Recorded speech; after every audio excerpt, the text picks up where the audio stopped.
మీ business ఏదైనా మీ ఊర్లో promotion చేయాలంటే అది సుమన్ టీవీతోనే సాధ్యం. ఇప్పుడే సంప్రదించండి. Welcome to Suman TV. ప్రస్తుతం మనతో పాటు ఉన్నారు తోట పవన్. తోట పవన్ అంటే వరంగల్లో అందరికి తెలుసు. ఎందుకంటే వరంగల్ కాంగ్రెస్ యూత్ లో ఒక మంచి ఊపుని తీసుకొచ్చిన వ్యక్తి తోట పవన్. అన్న నమస్తే. నమస్తే అన్న. తోట పవన్ ఒకప్పుడు బైక్ మీద తిరిగే తోట పవన్ ఇప్పుడు కార్లలో తిరుగుతూ నలుగురు వ్యక్తుల్ని వెంటేసుకొని ఒక ఆఫీస్ పెట్టి దీని మీద మేము కొన్ని వ్యతిరేకత మాటలు ఉన్నాయి. అసలు ఎక్కడి పైసలు ఎక్కడి నుంచి వస్తాయి తోట పవన్ కి ఈ పైసలు? అంటే నేను మరీ పేదరికంలో పుట్టినట్టు అయితే కాదు. మా అమ్మ నాన్న కూలి పని వేసుకునేటోళ్ళు, మేము పూరి గుడిసెలలో ఉండేటోళ్ళం, లేదా రోజు కూలి పని పోతే తప్పితే వచ్చి పైసలతోనే ఉండేటోళ్ళం అయితే కాదన్న. Far better. మేము మిడిల్ క్లాస్ ఫ్యామిలీ. అమ్మ గవర్నమెంట్ ఎంప్లాయీ, నాన్న బిజినెస్ చేస్తాడు. గవర్నమెంట్ ఎంప్లాయీ ఉంది కాబట్టి ఒక అంత ఇంత ఆర్థిక వనరులు ఉన్నాయి. ఉండడానికి ఒక ఇల్లు ఉన్నది, తిరగడానికి ఒక కారు ఉన్నది. అది ఇప్పుడు కాదు, నేను నా స్కూలింగ్ నుంచి కూడా మాకు ఆ స్టేటస్ లోనే ఉన్నాం మేము. అంటే ఇప్పుడు వచ్చిన వెహికల్స్ అయితే ఆ కార్లు అయితే కావు, ఇంత ముందే ఉన్నాయంటారు. అంటే కార్లు వాడడం మాకు కొత్త ఏం కాదు. నేను స్కూల్లో ఉన్నప్పటి నుంచి మా నాన్నకు కారు ఉండేది, ఆయనకంటూ వ్యవస్థ ఉండేది. మా ఇంట్లో కొంచెం ఇన్కమ్ సోర్స్ అనేది ఉన్నది. ఈ రోజు అంటే అప్పుడున్న లైక్ ఇప్పుడు కూడా కార్లు వాడడం ఏంటంటే అవసరం రీత్యా. ఇప్పుడు మనం తిరగాలి బయట, ఊకే బండ్ల మీద తిరగలేము. సో ఇంతకుముందు నేను ఒక 3-4 years డౌన్ ద లైన్ అప్పుడు యూత్ మరీ స్టూడెంట్ లైఫ్ లో ఉన్నా కాబట్టి అప్పుడు బండ్ల మీద తిరిగేది. మీరు అంటున్నారు అప్పుడు ఉన్నటువంటి సిచ్యువేషన్ లో నాకు అంత సొమ్మది లేదు, ఇప్పుడు నాకు ఒక ఫేమ్ వచ్చింది, ఇప్పుడు నేను తిరగాలంటే కాళ్ళలో తిరగాలి. లేదు అట్లాగా. నేను బండి మీద బుల్లెట్ అంటే నాకు ఇష్టం. బుల్లెట్ కొనుక్కున్నాం, నాన్న అడిగినాం, కొనిచ్చాడు, దాని మీద తిరిగితే బండి మీద తిరగడం అది కాదు. ఇంకా మనం లాంగ్ జర్నీస్ పోవాల్సి వస్తుంది. అంటే మనం గ్రో అయినాం. నేను చెప్పేది గవర్నమెంట్ వచ్చినాక కాదన్న. గవర్నమెంట్ రాకు 3-4 years కిందనే నేను కార్ కొని ఇప్పుడు 3 years అవుతుంది. రైట్. నేను 3-4 years కిందనే లాంగ్ జర్నీస్, ఫంక్షన్స్ కి పిలవడం, లేదా ఫ్రెండ్స్ ని కలవడం, లేదా పార్టీ ప్రోగ్రామ్స్ విషయంలో అటు ఇటు జర్నీ చేయడం ఇబ్బంది అయ్యేది. ఒక్కరిని బండి మీద పోవడం ప్రాబ్లం చెప్పి ఇంట్లో వాళ్ళే అది కొనిచ్చారు. మనం బయట దందాలు చేసి ప్రభుత్వం రాగానే అదే నేను అడగాలనుకున్నది, అదే ఆన్సర్. అసలు అదే అడగాలనుకుంటున్నా. ఎక్కడి పైసలు అంటే మామూలుగా మిడిల్ క్లాస్ ఫ్యామిలీ నుంచి మీరు వచ్చారు, కానీ మీతో పాటు ఒక నలుగురిని వేసుకొని తిరిగి వాళ్ళకు భోజనాలు, మీ దగ్గరకు వచ్చిన వాళ్ళ భోజనాలు, ఒక ఆఫీసు, ఒక కార్పొరేట్ ఆఫీస్ లా ఉంది మీ ఆఫీసు, దాన్ని మెయింటైన్ చేస్తున్నారు. ఉండొచ్చు ఒక 10-20 వేలు రెంట్ ఉండొచ్చు. అంటే మామూలుగా చేసే సాఫ్ట్వేర్ ఎంప్లాయీ కూడా మినిమం 30,000 50,000 ఒక 1 lakh అయినా కూడా వాడు ఎండ్ ఆఫ్ ది డే అంటే ఎండ్ ఆఫ్ ది మంత్ వచ్చే వరకు కట్టుకోవడానికి కొంచెం ఇబ్బంది పడుతుంటాడు. అలాంటిది మీరు ఎలా సర్వే చేస్తున్నారు? అంటే కబ్జాలు ఏమన్నా చేస్తున్నారా, లేదా సెటిల్మెంట్లు చేస్తే వస్తున్నాయి? అంత స్కోప్ లేదన్నా. బేసిక్ గా మనం చూస్తున్నటువంటి ఆఫీస్ అది మా నాన్నది. రైట్. నాన్నకు రియల్ ఎస్టేట్ బిజినెస్ రీత్యా ఆయన ఎస్టాబ్లిష్ చేసుకున్న ఆఫీస్ అది. సో బేసిక్ గా ఇప్పుడు రియల్ ఎస్టేట్ భూమి లేదు కాబట్టి సార్ నన్ను కలవడానికి చాలా మంది మా ఇంటికి వస్తూ ఉంటారు. సో ఇంటికి వస్తుంటే మన అపార్ట్మెంట్ అవ్వడం వల్ల మా పక్కన ఉన్న నైబర్స్ కి ఇబ్బంది అయ్యేది. రోజు నన్ను కలవడానికి వచ్చే యూత్ కావచ్చు, లేదా రకరకాల సమస్యల మీద వచ్చే వాళ్ళందరికీ కూడా వాళ్ళకి కన్వీనియంట్ గా ఉండదు, నాకు ఇంటలేదు, మా చుట్టుపక్కల నైబర్స్ కూడా ఉండట్లేదు. సో అందుకోసం మా నాన్న ఏమంటే ఇంటి కింద ఎందుకు, నువ్వు ఆఫీసే యూజ్ చేసుకో, ఎవరన్నా నేను కలవడానికి వచ్చే వాళ్ళు ఉంటే అక్కడికే పిలిపించుకో అన్నాడు. మా ఆఫీస్ లో ఇంత ముందు నుంచి ఆ సెటప్ ఉన్నది. ఇప్పుడు ఆఫీస్ తీసుకొని 3-4 years అవుతుంది. అందులో మాకు రోజు భోజనాలు ఉంటాయి. మేమందరం బయట తిరిగి కార్యక్రమాలు చేసుకొని వచ్చినా కానీ అక్కడ మాకు 45 మంది వరకు వెసులుబాటు ఉంటుంది. అంటే కనీస వనరులు నాకు మా అమ్మ నాన్న సేకరించి పెట్టిండ్రు. అది కాక ఈరోజు మనము భూముల మీదకి పోయి, సెటిల్మెంట్ల మీదకి పోయి, లేదా ఈ పంచాయతీలు చేసేటువంటి సబ్జెక్ట్ నాకు లేదన్న. ఆ వయసు నాది కాదు. ఏదో నేను ఇప్పుడు భూ పంచాయతీలో సెటిల్మెంట్ చేయగానే అమ్మ పవన్ వచ్చిందని చెప్పి భయపడేంత బయట కూడా అట్లా ఎవరు లేరు. సో ఆ సబ్జెక్ట్ కి నేను పూర్తిగా బయట ఎక్కడో ఉన్నాను. నాకు ఆ సబ్జెక్ట్ తెలియదు. మా నాన్న రియల్ ఎస్టేట్ బిజినెస్ చేస్తే అసలు వాళ్ళ ప్లాట్ ఎట్లా అమ్మాలో కూడా తెలియదు నాకు. సో ఏంటంటే స్పేస్ వాడుకుంటున్నాం. మనకు అడ్డా కావాలా, నలుగురు వచ్చిపోయే వాళ్ళు కలవడానికి ఒక స్పేస్ కావాలా, స్పేస్ వాడుకుంటున్నాం. సెటిల్మెంట్ చేయాలంటే ఒక అడ్డా కావాలి. No way. మీరు బయట మార్కెట్ లో అడగవచ్చు. నా దగ్గరికి పొద్దున్న లేస్తే వాళ్ళు పట్టుకొస్తారు, అవి ఎట్లా మాట్లాడాలి, ఏం చేయాలి, ఆ ఎదుటి వ్యక్తితో ఏం మాట్లాడాలి అని కూడా మనకు తెలియదు. చేస్తే బయట మార్కెట్ లో బదనం అవుతామన్నా. మాకు మా ఎమ్మెల్యే నారాయణ గారు చెప్తారు చాలా స్పష్టంగా. మా ఎమ్మెల్యే గారు ఏం చెప్తారంటే, మనము ఫ్యూచర్ లో లీడర్ గా ఎదగాలి అనుకున్నప్పుడు ఇట్లాంటివి పక్కకు పెట్టుకోవాలి. సరే ఈ రోజు మన ఖర్చులు ఆఫీసో, బండి ఈఎంఐయో, అలా డీజీలో, లేదా తిరిగి నలుగురికి వాళ్ళకి ఏమన్నా చిన్న చిన్న ఖర్చులు ఉంటానో లేదా తిండి వరకు ఖర్చులు ఉన్నా కానీ ఇవి మనం ఇంకేమైనా పని చేసుకుని వ్యాపారం ఎలా తీసుకుందాం. కానీ ఈ ల్యాండ్ సెటిల్మెంట్లకి భూదందాలకి పోయినాం అనుకో వెరీ ఇమీడియట్ గా బదనం అయిపోతాం. ఒకటి న్యాయం చేసిన వాళ్ళం అవుతాం కావచ్చు కానీ ఒకటి ఫేవర్ చేయవచ్చు కానీ ఇంకొకటి అన్యాయం అవుతుంది. సో వీడు ఆల్రెడీ మనకి మీద పగ అయిపోతాడు. సో ఇట్లాంటి పోవద్దని చెప్తాడు. నాకున్న పొలిటికల్ గాడ్ ఫాదర్లు అదే చెప్తారు. మనము పోము, అంత ఇంట్రెస్ట్ లేదు. ఓకే, మీ అత్యుత్సాహ మాటలు, మీ అత్యుత్సాహం వల్లనే మీ పార్టీలోనే అంటే వరంగల్లో మీ పార్టీ కార్యకర్తలు మీ పార్టీ ఎవరైతే ఉన్నారో మీతో పాటు వాళ్ళకు మీరు దూరం అవుతున్నారు అనేది వాస్తవం. అండ్ మీ అత్యుత్సాహ మాటల వల్లనే నాయన రాజేందర్ రెడ్డి కూడా దూరం పెట్టాడు. తప్పదు. రాముడికి హనుమంతుడు ఎంత అవసరమో రాజేంద్ర అన్నకి నేను అంత అవసరం. నేను అంత పక్కన ఉంటాను. రాముడి పక్కన హనుమంతుడు ఎట్లా ఎప్పుడు ఉంటాడో రాజేంద్ర పక్కన నేను కూడా అట్లనే ఉంటా. నన్ను దూరం పెట్టడం అనేది ఇంపాసిబుల్. అట్లా కాదు. అది అత్యుత్సాహము అనేది తప్పు అన్న. బేసిక్ ఏంటంటే నాకున్న ఎనర్జీకి నాకున్న ఏజ్ ప్రభావం అది.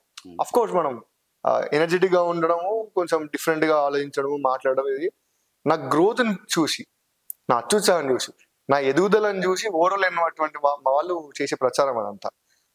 నేను జనంలో తిరిగి పనిచేసి జనంలో లీడర్గా పేరు పొందినోడిని. నేనేం ఉచ్చురుచులు కథలు పడుకుంటా ఆడేడ డబ్బులు తీసుకొని లేదా వెకిల్ చేసలు చేసుకుంటా ఎదుటి లీడర్ని విమర్శించుకుంటా ఒకరిని కించపరుచుకుంటా రాజకీయం చేసినోడు కాదు. My politics is very fair. నేను లాస్ట్ 5-6 years నుండి చేసినటువంటి పాలిటిక్స్ చాలా క్లీన్ పాలిటిక్స్. నాకు ఎదుటి వ్యక్తితో గొడవలు అవసరం లేదు, వాళ్ళతో కొట్లాడాలి అవసరం లేదు. ఇష్యూ బేస్డ్గా ఎక్కడైతే సమస్య ఉన్నదో ఆ సమస్య మీద పని చేసినాం. ఎవరికైనా ఆపద ఉందంటే వాళ్ళ కష్టం తీర్చడానికి ఏమైనా ప్రయత్నం చేసినాం. ఎవరికైనా అవసరానికి ఏమైనా 4 డబ్బులు ఏమైనా కావాలంటే బయట అప్పులు తీసుకోవచ్చో లేదా ఇంకెవరన్నా అడిగో సాయం అడిగో అట్లా చేసినాం. కానీ నాకు ఇంకేం తెలియదు. నా ఎదుగుదలను చూడలేకనే వీళ్ళంతా అది ఇంత చిన్న పిల్లోడు ఇప్పుడే వీడికి ఇవన్నీ అవసరమా, ఎక్కడేమైనా వీడే ఉంటాడు, అన్ని వీడే ముందు మాట్లాడుతున్నటువంటి వాళ్ళ అబద్ధతా భావంలా నేను నా ఎదుగుదలను చూసి ఓడవలేక నాకు ఇప్పుడు ఎమ్మెల్యే గారు ఇచ్చేటువంటి ఇంపార్టెన్స్, మా రాజేంద్ర అన్న ఇచ్చేటువంటి సొంత ఇంటి మనిషిలాగా చూసుకుంటున్నాను. ఆయన ఇచ్చేటువంటి ఇంపార్టెన్స్ చూసి తట్టుకోలేక వీళ్ళు ఇట్లా బయట చేసేటువంటి పుకార్లు ఇవన్నీ. అయితే నేను ఒకటి విన్నాను, అంటే మీ అత్యుత్సాహం ఎలా ఉందంటే ప్రోటోకాల్ ఒకటి ఉంటుంది కదా, మీకు తెలిసే ఉంటుంది ప్రోటోకాల్. ఒక స్టెప్ బై స్టెప్ అని వెళ్ళి కలవడం కానీ ఉంటుంది.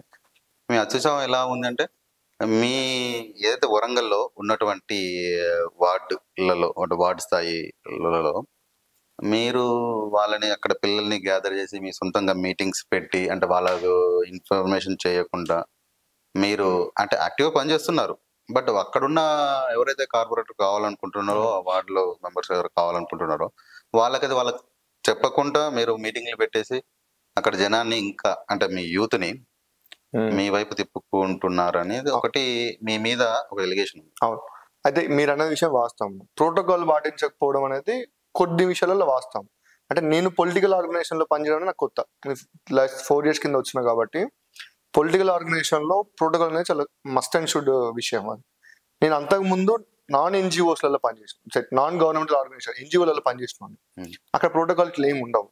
ఏదైనా యాక్టివిటీ అనుకుంటే యాక్టివిటీ డిజైన్ చేసుకుంటాను. అదే ఇనీషియల్ గా నేను పొలిటికల్ పార్టీలో జాయిన్ అయ్యాక నాకు ఇనీషియల్ గా ఏర్పడిన సమస్యలు ఇదే. ప్రోటోకాల్ గా అక్కడ ఉన్నటువంటి ఆ ప్రాంతంలో ఉన్నటువంటి లీడర్ ని ముందు పెట్టాలి, వాళ్ళకి గైడెన్స్ లో నడవాలి, వాళ్ళకి ఇన్ఫర్మేషన్ ఇవ్వాలనేది ప్రైమరీ థింగ్ అది పొలిటికల్ ఆర్గనైజేషన్ లో. నేను కొన్నిసార్లు అవి ఓవర్టేక్ చేసిన ఆ తప్పిదాలు జరిగినాయి. దాని మీద నన్ను ఎమ్మెల్యే గారు కూడా చాలాసార్లు మందలు ఇచ్చిండు. అట్లా అంటే నేను అందుకనే ఇంతమంది ఎమ్మెల్యే గారు దూరం చేస్తా అందుకే దూరం పెట్టడం కాదు, నాకు నుంచి ఆన్సర్ చెప్పడానికే అంత అడిగింది. దూరం పెట్టడం అని కాదు, ఆయన ఎప్పుడు నన్ను నేను కొత్త తప్పులు చేస్తా, చేసిన తప్పు మళ్ళీ చేయను. నేను కొత్త తప్పులు చేస్తా. ఎందుకంటే నేను తప్పు చేస్తే ఆయన సర్దిద్దుతాడు, నేను అలాగే నేర్చుకుంటా. ఎలాంటి తప్పులు చేస్తారు అంటే ఎలాంటి తప్పులు అంటే ఆ జర్నీలో తెలుస్తా ఉంటాయి. అయితే లైక్ అట్లా ఇప్పుడు ప్రోటోకాల్ ఇష్యూ పొరపాటు చేసిన అని చెప్తాడు. చెప్తే నేను మళ్ళీ తప్పు రిపీట్ చేయను. ఇంకా చెప్పిందే చెప్పి ఆయనతో విసిగించుకోను. మళ్ళీ ఇంకేమైనా తప్పు చేసినప్పుడు అది కొత్త న్యూ కాన్సెప్ట్ టోటల్ గా. సో అట్లా ఉంటుంది. ఆయన నన్ను ఎప్పటికప్పుడు కొత్త లీడర్, మంచి లీడర్ చేయడానికి ఆయన ప్రయత్నం చేస్తాడు. నేను కూడా ఆయన గైడెన్స్ తీసుకొని లైక్ కొత్త లీడర్గా ఎట్లా లైక్ వీళ్ళందరికంటే బయట ఇంకా మంచి లీడర్గా ఎట్లా కావాలని చెప్పే ప్రయత్నం నేను కూడా చేస్తూ ఉంటాను. అంటే రాజకీయాలకు ఇప్పుడే చాలా చిన్న వయసులో వచ్చారు కాబట్టి తెలియదు అంటున్నారు. ఆబ్వియస్లీ మీ రాజకీయ భవిష్యత్తు ఎక్కడ స్టార్ట్ అయింది? భవిష్యత్తు స్టార్ట్ అంటే ఫస్ట్ మీరు రాజకీయాల్లో ఒక మోటివేషన్ తోనే ఒక విజన్ తోనే వస్తారు కదా, ఎలాంటి విజన్ తోనే వచ్చారు? అసలు మీరు ఎక్కడి నుంచి స్టార్ట్ చేస్తారు? అంటే ఏ స్థాయి నుంచి స్టార్ట్ చేస్తారు? అంటే ఎవరైనా కార్యకర్త స్థాయి నుంచి స్టార్ట్ చేస్తారు, బట్ ఎవరో ఒక ఉంటారు కదా, ఇప్పుడు నాయని రాజేంద్ర రెడ్డి గారితో ఉండేవాళ్ళు తనతో ఉంటారు, కొండ సురేఖ గారితో ఉండేవాళ్ళు ఉంటారు. ఇలానే మీరు ఫస్ట్ ఎక్కడి నుంచి స్టార్ట్ చేస్తారు? ఏ నాయకునితో? 100% రాజకీయ గురువు ఎవరు? 100% నాయని రాజేందర్ రెడ్డి గారే నాకు పొలిటికల్ లిఫ్ట్ ఇచ్చినటువంటి పర్సన్.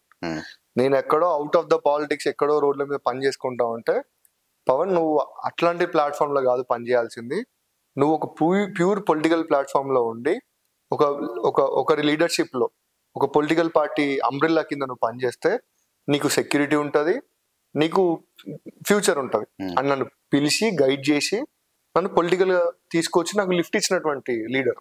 మీకు లిఫ్ట్ ఇచ్చిన లీడరు నాయని రాజేందర్ 100%. అంతే. కానీ నేను అడిగిన క్వశ్చన్ ఏంటంటే, ఫస్ట్ మీరు ఎక్కడ స్టార్ట్ చేశారన్నారు పొలిటికల్ రాజకీయంలోకి? ఎక్కడ అరగ్రేటం చేశారు? నేను పొలిటికల్ అంటే ఫస్ట్ లోక్సత్తలో వర్క్ చేసిన మొన్న. లోక్సత్తా జేపీ గారి దగ్గర.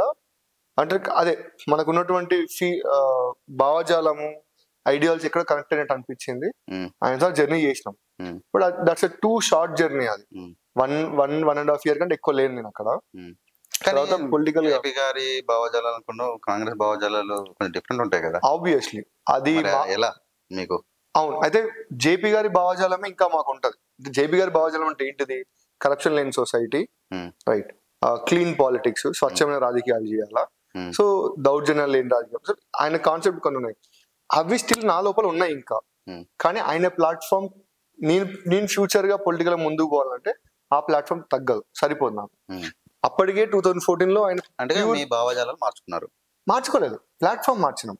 భావజాలం ఇప్పుడు అది సెక్యులర్ భావజాలమే, ఇది సెక్యులర్ భావజాలమే, రైట్. కానీ దీంట్లో ఇంకా డెప్త్ గా పోతే సిద్ధాంతాలు కొన్ని కరప్షన్ యాక్టివిస్టులు అవో ఇవో ఉంటాయి. సో అందులో నేను ఆ రాజకీయం, ఆ సిద్ధాంతాలు నాకు ఉన్నాయి. That's my pure individual ideology. Party ideology I strongly believe Congress party ideology. నేను దీన్ని నమ్ముతా, దీన్ని గౌరవిస్తా. ఇంకా అప్పటికి లోక్సత్తా పార్టీ లేదన్న. నేను పార్టీ ఉంటే కంటిన్యూ అవ్వదు. 2014 లో లోక్సత్తా పార్టీ పూర్తిగా ఎలక్టోరల్ పాలిటిక్స్ కి దూరంగా జేపీ గారు విరమించుకున్నారు. 2014 తర్వాత ఇప్పటివరకు ఏ ఎలక్షన్ కంటెస్ట్ చేయలే వాళ్ళు. అది ఆ డిసిజన్ తీసుకున్నాక నేను నాలాంటి పొలిటికల్లీ ఆస్పిరెంట్స్ ఉన్నటువంటి అక్రాస్ ద స్టేట్, 2 తెలుగు రాష్ట్రాలలో అప్పటికి మా టీం అందరూ మనం పొలిటికల్ పోవాలనుకున్నాం. ఈయననేమో ప్లాట్ఫామ్ ఇవ్వలేదు. మరి ఏంటి చాలా ఆలోచన వచ్చినప్పుడు కొంతమంది జనసేనలోకి పోయినారు, కొంతమంది టీడీపీలోకి పోయినారు, కొంతమంది వైఎస్ఆర్సీపీలోకి పోయినారు, టీఆర్ఎస్ లోకి పోయిన వాళ్ళు ఉన్నారు. మాలో అప్పుడు లోక్సభలో పనిచేసిన వాళ్ళు అట్లా పోయినరు. నేను 2-3 years తర్వాత నాకు ఇక్కడ లోకల్ ఈక్వేషన్స్, లోకల్ నన్ను ఎవరు ప్రొటెక్ట్ చేస్తారు, ఇవన్నీ ఆలోచించుకుని అప్పుడు ఇక్కడ స్ట్రాంగ్ లీడర్ నాయని రాజేందర్ రెడ్డి గారు ఉన్నారు, కాంగ్రెస్ పార్టీ ఉన్నది, అట్లా మన పార్టీలో జాయిన్. ఆ టాపిక్ అసలు మనం మాట్లాడింది ఒకటి ఎక్కడికో వెళ్ళిపోయింది. యాక్చువల్లీ మీ రాజకీయ ప్రవేశం అన్నాను, కానీ మీరు కరెక్ట్ ఆన్సర్ చెప్పలేదు, అర్థం కాలేదు. మీ రాజకీయ ప్రవేశంలో అంటే అందరూ కార్యకర్తగా, ఇప్పుడు విలేజ్ బ్యాక్గ్రౌండ్ అయితే ఒక వార్డ్ మెంబర్ గా, ఒక సర్పంచ్ గా మద్దతుగా, అంటే సర్పంచ్ కి మద్దతు ఇస్తూ, జెడ్పీటీఎస్ అయితే జెడ్పీటీఎస్ పక్కన ఉన్నది. మీరు ఫస్ట్ మీ రాజకీయ అరంగేటం అనేది ఏ నాయకుని అండతో వచ్చారు అంటున్నా? నాయని రాజేందర్ రెడ్డి గారి అండతోనే వచ్చినాం. అడుగుతాను, చెప్తున్నాను. జంగా రాఘవరెడ్డి తెలుసు కదా? తెలుసు. మీరు మొదట నాయని రాజేందర్ రెడ్డి గారి కంటే ముందు జంగారెడ్డి గారితోనే మీరు ఉండేదని ఆయన అప్పటికే పాలకుర్తిలో పని చేస్తున్నాడు. నేను రాజేందర్ రెడ్డి సార్ దగ్గరకు వచ్చి పని చేసుకుంటా. ఫస్ట్ నాయని గారి దగ్గర నుంచి ఫస్ట్ నుంచి రాజేందర్ రెడ్డి సార్ నాకు జంగారాఘవరెడ్డి గారి నుంచి అక్కడి మళ్ళీ కొండమల్లి గారి తప్ప నా political journey is very clear. దాంట్లో చెప్తే జంగారెడ్డి గారికి మీకు ఎలాంటి సంబంధం ఏమి లేదు, అసలుకే సంబంధం లేదు.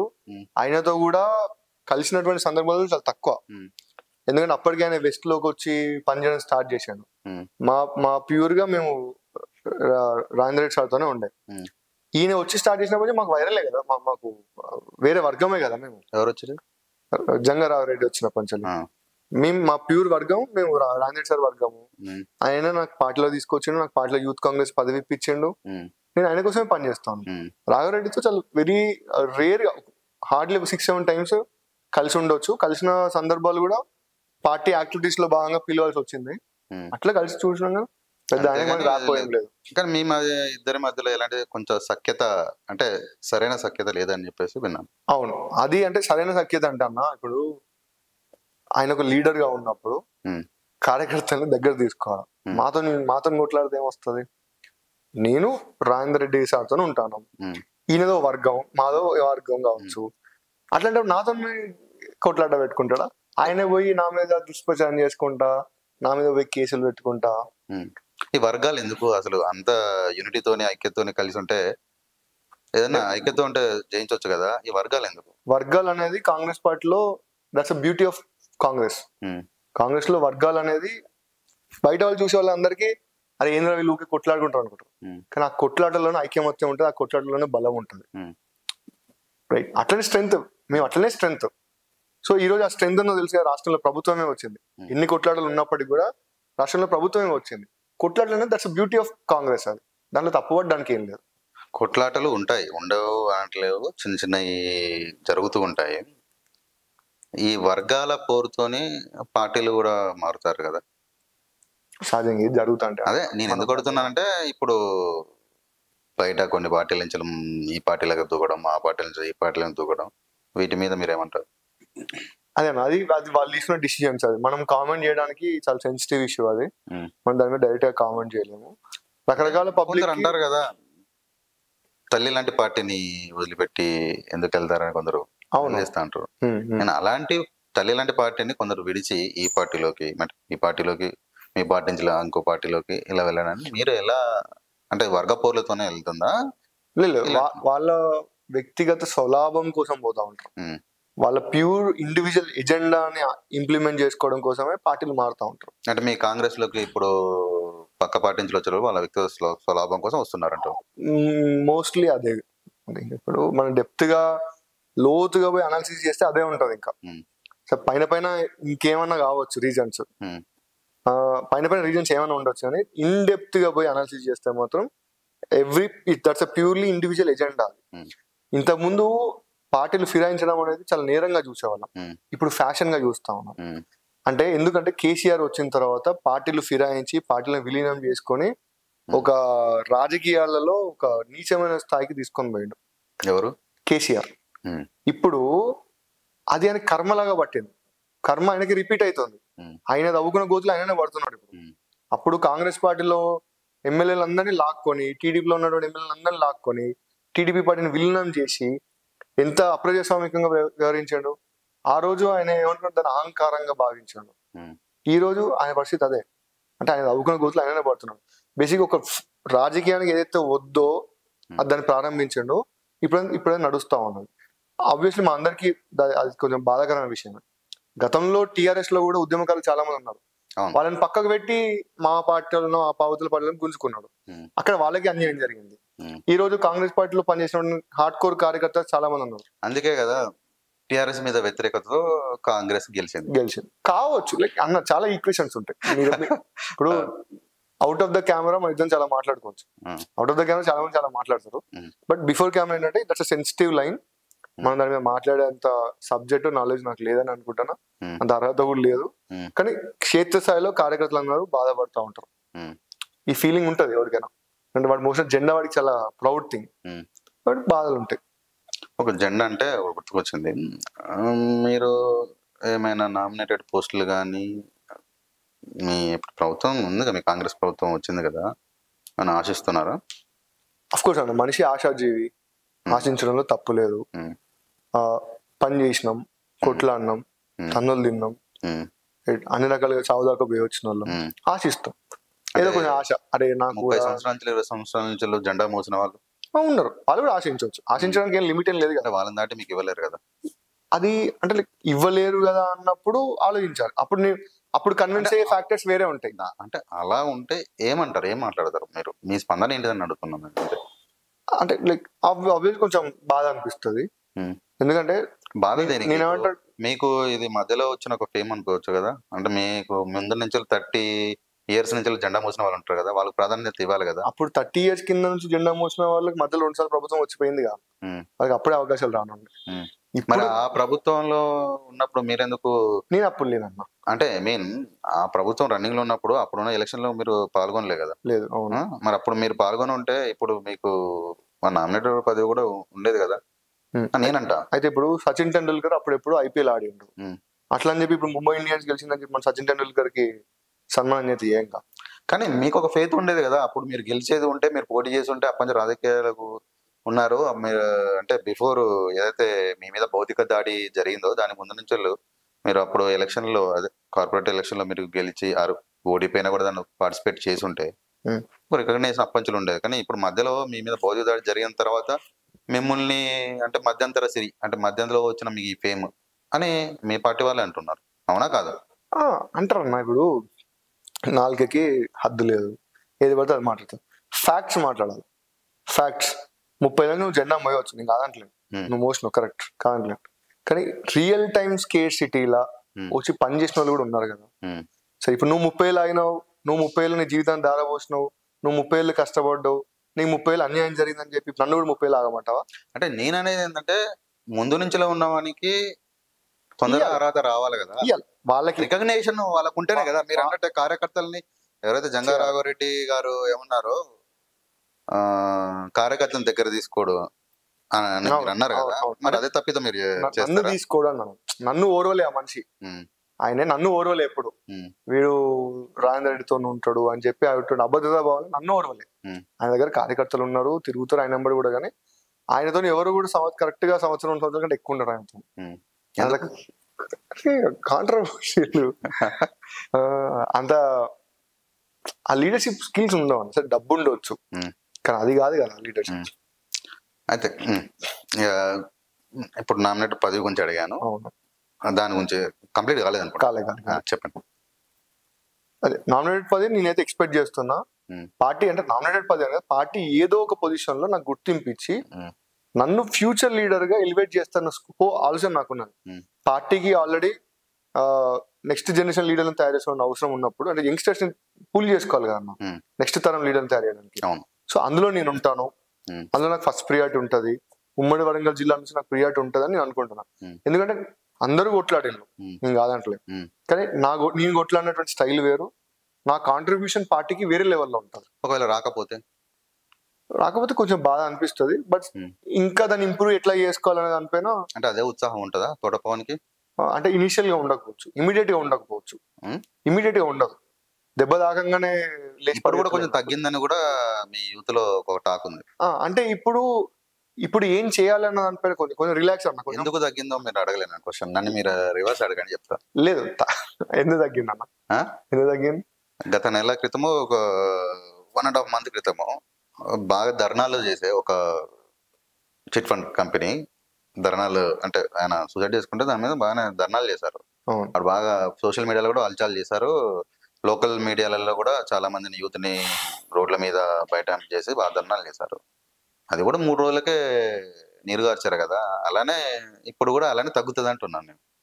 అదే మీకు ఏదో నామినేషన్ పదవి ఇవ్వకపోతే సేమ్ అలా నీరుగారుస్తారు ఇది కూడా.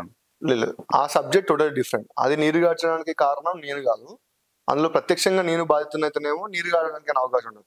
నేను కాదు బాధితుని.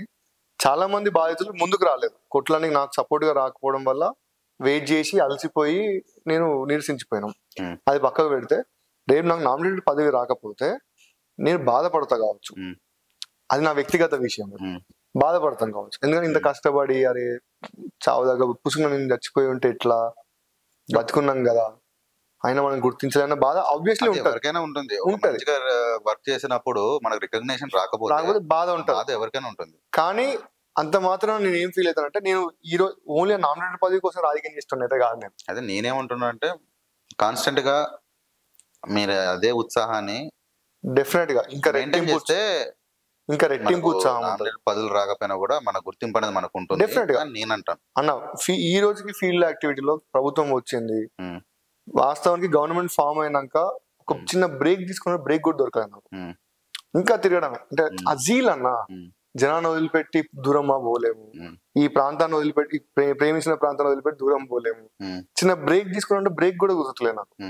ఎప్పుడు వాళ్ళ వీళ్ళని కలవడము, అటు తిరగడము, ఫంక్షన్లు, సావులు, ఏదో ఏదో ఏదో సమస్య మీద ఎవరైనా వచ్చినప్పుడు దాంట్లో పోస్ట్ పోన్ అయిపోతాను. పాలిటిక్స్ అంత ఈజీ వదిలిపెట్టేటోని కాదు.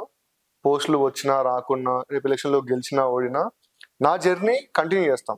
నేను నెక్స్ట్ 50-60 years బతికుంటే ఇంకో 40-50 సంవత్సరాలు ఈ రాజకీయాల్లో ఉండాలనుకున్నాను. వరంగల్లో నాకంటూ ఒక పేజ్ ఉండాలనుకున్నాను. కాబట్టి సీరియస్ గా పనిచేస్తాం. అయితే నేను ఎందుకు అడిగానంటే, ఒక నామినేట్ పదవి రాకపోతే అని ఆ క్వశ్చన్ నాకెందుకు వచ్చిందంటే, మీ పార్టీలోనే అంటే మీకు ఉన్న మీ పార్టీలో మీ కార్యకర్తలు కావచ్చు, అటు మీకన్నా పెద్దవాళ్ళు కదా, అంటే మీరు చాలా చిన్న వయసు నుంచి తొందరగా ఫేమ్ వచ్చింది కదా, అది కొంచెం జీర్ణించుకోలేక కూడా మీ మీద వ్యతిరేకత ఉందని విన్నాను. అది వాస్తవమే కదా? ట్రూ. దానివల్ల రాకపోవచ్చు అని నేను అనుకుంటాను. అసలు ఏంది తోట పవన్ చిన్న పిల్లోడు, వీడు ఇప్పుడు వచ్చి ఇంత ఫేము అని కూడా మీ మీద అంటే ఒకటి ఉంది. ఉన్నది. చెట్టుకున్న కాయలున్న చెట్టుకే రాళ్ళు పడతాయి అన్న. నా పరిస్థితి అదే. పని చేస్తాము, ఉరుకుతాము, గ్యారీ చేస్తాము, అవసరమైతే ఓ 10 రూపాయలు ఎక్కడ అప్పు తెచ్చిన ఖర్చు పెడతాము, ఎన్ని తిప్పలైనా పడతాం. అంటే ఆ వయసు శక్తి అది, నేనున్న వయసుకు ఉన్నటువంటి ఎనర్జీ అది. కరోనా టైంలో కూడా ఎవరు ఎక్స్పెక్ట్ చేయరు, ఎవరు బిలీవ్ చేయరు. నేను కోవిడ్ పేషెంట్స్ కోసము లేదా బయట స్లమ్లలో ఉన్నటువంటి వాళ్ళ కోసము సొంత డబ్బులు ఖర్చు పెట్టుకొని ఎక్కడో US, UK లో నా ఫ్రెండ్స్ చదువుకుంటా ఉన్నాయి. వాళ్ళని మోటివేట్ చేసి వాళ్ళ దగ్గర ఫండ్ రైజింగ్ చేసి దాదాపు ఒక 3-4 లక్షల రూపాయలు ఖర్చు పెట్టి మా ఇంటి కిందనే ప్రతిరోజు దాదాపు ఒక 100 కుటుంబాలకి రేషను, కూరగాయలు, కోడిగుడ్లు ప్రతిరోజు పంచడం. లేదా సాయంత్రము లేదా పొద్దున సాయంత్రం అన్నా నేనే స్వయంగా నా ఒంటికి ఆ మెషిన్ వేసుకొని క్లోరోఫామ్ చల్లేది స్లమ్లో లేకపోయి. అంత ఇంట్రెస్ట్ నాకు. కరోనా టైంలో బయటికి ఎవరైనా అడుగు పెట్టాలంటే గదే ఆడేటోళ్ళు, రైట్. కానీ నేను వాలంటరీగా ముందుకు వచ్చి యాక్టివిటీస్ అన్ని చేసినాం. ఆ రోజు నాకు ఎవరు పొమ్మని చెప్పలే, అవి నేను చేసిన. ఈరోజు అది చేయడం తప్ప ఈరోజు వీడు ముందు పోయిండు, it's my out of interest. జనం కోసం ఆలోచించడం, జనం కోసం పనిచేయడం నా ఇంట్రెస్ట్ అది. ఇంతకుముందు పని చేసినాం. మిత్రులు అన్నారు కదా, మీ ఫ్రెండ్స్ అన్నారు, మీకు ఎవరన్నా మీ దాంట్లో మీ రాజకీయ మిత్రులు ఎవరన్నా ఉన్నారా? లేరన్న. నా పొలిటికల్ అన్న సర్కిల్ మొత్తం అసలు పొలిటికల్ సర్కిల్ లేదు నాకు. స్కూలింగ్ కానీ ఇంటర్ కానీ. ఏం చదివారు స్కూలింగ్? అంటే స్టడీ ఎక్కడ వరకు చదివారు? నేను డిగ్రీ చేసిన. డిగ్రీ చేశాను. అయితే ఇక్కడ నాకు పొలిటికల్ బ్యాక్గ్రౌండ్ ఉన్న ఫ్రెండ్స్ ఎవరు లేరు. అంతా ఎవరి వాళ్ళ లైఫ్ స్టైల్ వాళ్ళకే. ఇక్కడ వీళ్ళకి వచ్చినాకనే పొలిటికల్ ఫ్రెండ్స్ అంతే. నా స్కూలింగ్ లో ఇంటర్ ఎక్కడ నాకు. మరి బాగుంటారు పొలిటికల్ ఫ్రెండ్స్ మీతో? చాలా బాగుంటారు, అందరు బాగుంటారు. ఇంతకుముందు మనం అదే టాపిక్ మాట్లాడుకున్నాం కదా, పొలిటికల్ ఫ్రెండ్స్, అదే తక్కువ టైంలో ఫేమ్ వచ్చిన మీ పొలిటికల్ ఫ్రెండ్స్. అదే అన్న, ఇప్పుడు ఎదురుగా కౌలించుకుంటారు, వెనక కత్తులు నూరుతారు, కామన్. అది యాక్సెప్ట్ చేస్తాను. ఉంటారు, ఉండకుండా రాజకీయం ఎట్లా చేస్తావు?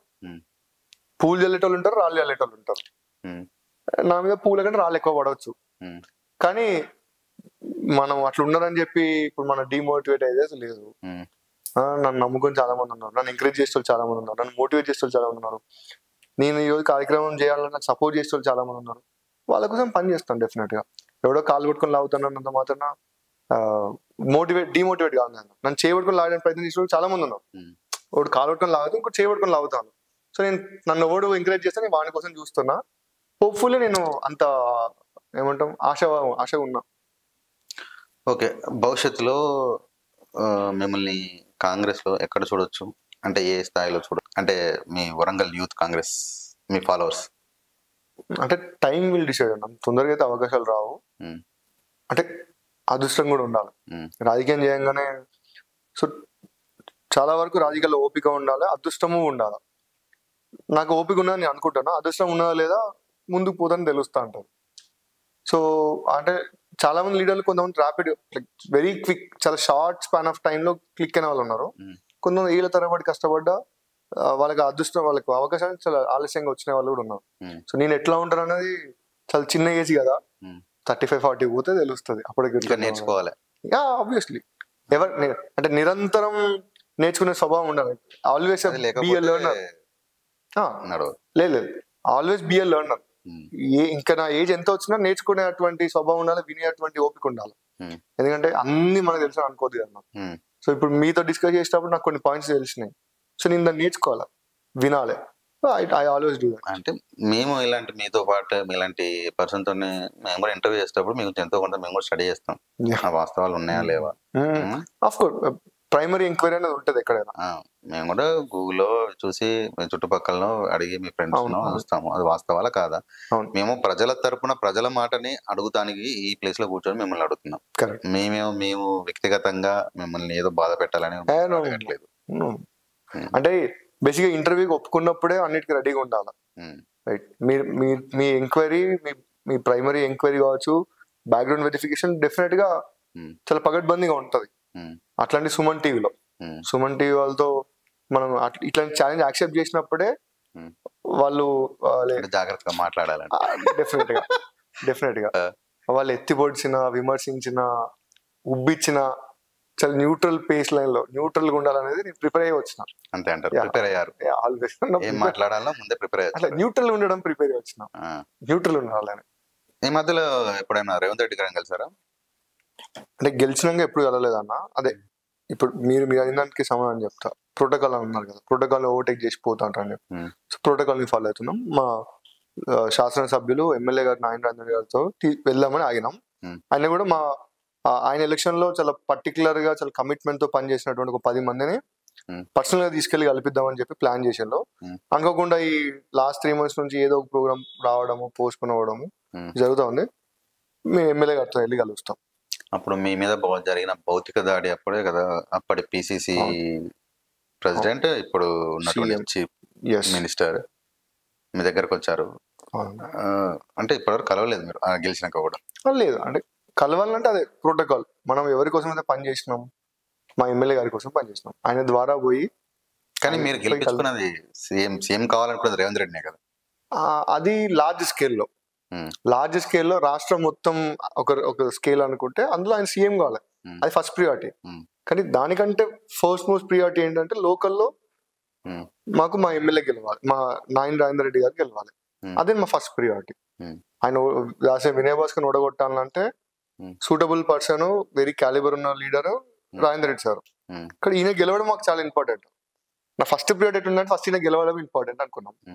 కానీ లార్జ్ స్కేల్లో మాత్రం పార్టీ గెలవాలి, సీఎం రేవంత్ రెడ్డి గారు కావాలని అనుకున్నాం. అందుకే నేను కూడా ఒకటి అడుగుతాను. అదే లార్జ్ స్కేల్లో మీరు అన్నటువంటి తోట పవన్ ఇక్కడ వరంగల్ వరకే పరిమితం అవుతాడా, లార్జ్ స్కేల్లో అక్కడ వరకు వెళ్ళగలుగుతాడా? చెప్పలేమన్నా. అంటే నాకు కెపాసిటీ ఉన్నదని అయితే అనుకుంటున్నా. ఆశ ఉంటుంది కదా? ఆశ ఉంటుంది, నాకు అది ఎనర్జీ కూడా ఉన్నది. పార్టీ సమయాభావం ఇచ్చేటువంటి అవకాశాల వల్ల మనం లార్జ్ స్కేల్ పోయి పని చేయవచ్చు. ఇనిషియల్ గా ఇప్పుడు టైం బీయింగ్, నా ఏజ్ ఫ్యాక్టర్ కావచ్చు, నాకున్న లిమిటేషన్ వరకు సిటీ అప్పచెప్పిళ్ళు, స్టేట్ సెక్రటరీ చేసిండు. I'm happy with this. ఇంకా 5 years down line, 10 years down line అంటే మీ వ్యక్తిగతంగా ప్రయత్నాలు చేస్తున్నారా అని అడుగుతున్నాను నేను. ప్రయత్నం అట్లేం లేదు. ఎమ్మెల్యే గారు గెలిచిండు, ఆయన ఫస్ట్ ఇప్పుడే కదా, just very new Born babies మేమంతా.